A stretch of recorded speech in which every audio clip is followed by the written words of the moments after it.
Olá, senhores, aqui Francisco Tourinho, autor desse livro aqui, O Calvinismo Explicado, e nós vamos falar hoje um pouco sobre verdade revelada e verdade oculta, também chamada de vontade preceptiva ou vontade legal e vontade decretiva, né?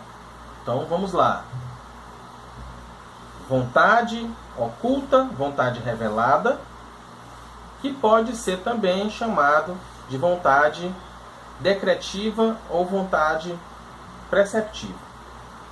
Esse é um dos conceitos mais simples e mais fáceis de se entender dentro do calvinismo. No entanto, muitos fazem confusão ainda com esse tipo de conceito. Muitas vezes, por expositores que são muito ruins dentro do calvinismo, nós temos vários, aliás, a grande maioria são péssimos expositores do calvinismo, e não falo disso me gabando, é porque realmente nós temos expositores que são muito ruins, e muitas vezes, pela falta de capacidade intelectual dos nossos adversários de entender coisas simples, ou da má vontade dos nossos adversários teológicos de entender conceitos simples, simplesmente por ser da corrente oposta. Então, naquela vontade, naquela gana de querer se contrapor e dizer que o outro está errado, ele já parte do pressuposto de que é melhor não entender e dizer que está errado. Pois muito que bem. A vontade revelada nós também chamamos de vontade preceptiva, que é relativo aos preceitos de Deus. Aquilo que Deus revelou na sua palavra. Alguns chamam de vontade legal, quer dizer o quê? Porque é aquilo que está descrito na lei de Deus, aquilo que é lei de Deus. Então, se você pega lá o Decálogo, por exemplo, vai estar escrito aí: não matarás, não roubarás, não idolatrar, não cobiçar a mulher do próximo, e por aí vai. Essa é a vontade legal. É da vontade de Deus que se faça o bem. Tudo isso são vontades que são reveladas, ou seja, estão claras e patentes. É da vontade de Deus que todo homem cumpra a sua lei? É sim. Isso é uma vontade revelada. Ou preceptiva, ou seja, do preceito, da lei. E a vontade oculta, o que é? A vontade oculta ou decretiva é quando Deus permite que certas coisas aconteçam que vão de contra a sua lei. Por exemplo, Deus pode permitir um homem matar o outro. E é por isso que nós dizemos que essa vontade é oculta. Por que ela é uma vontade oculta? Porque nós não sabemos se Deus vai impedir ou se Deus vai permitir a morte de alguém. Se Deus vai impedir um crime, ou se Deus vai impedir, se Ele vai permitir um crime, se Ele vai impedir um crime.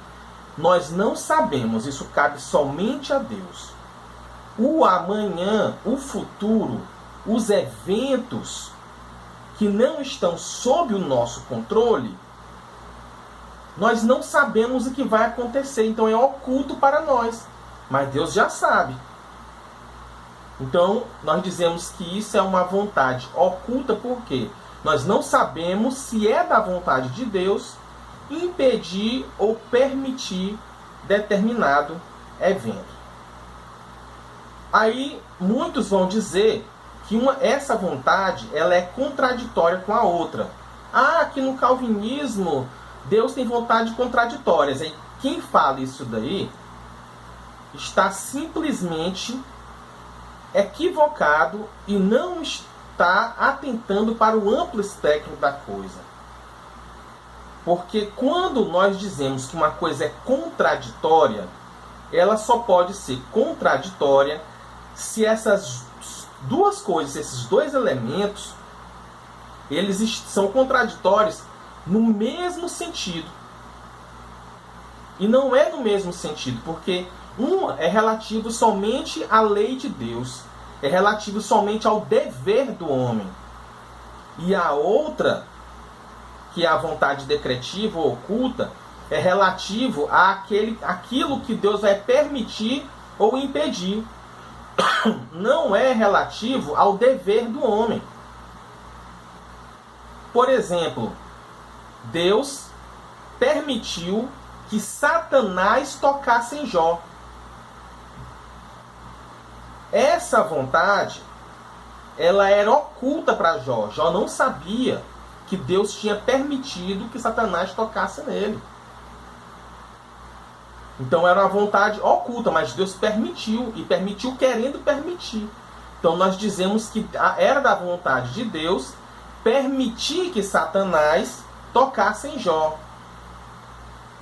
No entanto, o querer de Deus mirava no benefício que isso iria gerar.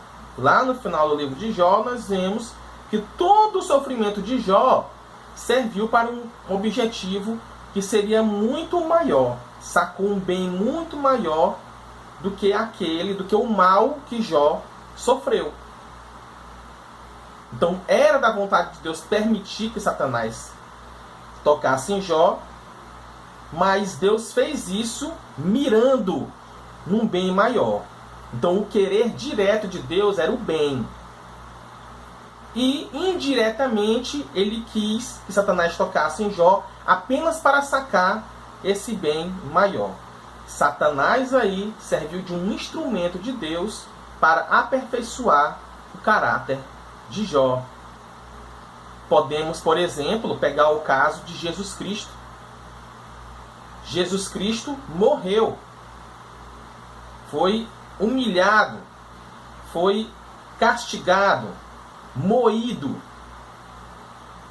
Foi da vontade de Deus que isso acontecesse?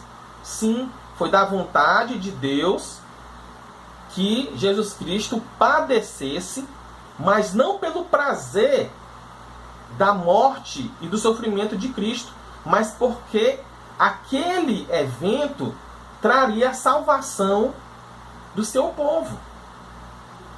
Então foi para sacar bens maiores. Deus estava mirando um bem maior.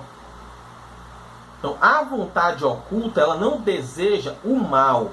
Ela deseja sim o bem que poderá ser sacado através daquele mal. Aquele mal, os agentes maldosos, os ímpios que chicotearam Jesus Cristo, o próprio Satanás, eles foram usados como instrumentos de Deus para Deus mostrar sua vitória sobre eles, dizendo que, apesar daquele mal, Deus pode sacar um bem maior. No entanto, todos aqueles, inclusive os apóstolos, que não fizeram nada, mas todos aqueles que moeram Jesus Cristo, que foram instrumentos de Deus, eles não sabiam que, na verdade, faziam parte de um plano. Então, era oculto a eles. Não era oculto a Deus. Era oculto a eles. Esse plano, ele era um plano que cabia somente a Deus. Por isso que nós dizemos que essa é uma vontade oculta. Ela não é contraditória à vontade preceptiva, à vontade revelada, à vontade legal. Porque as duas visam o bem. A vontade legal, a vontade preceptiva, a lei de Deus, visa o bem do homem.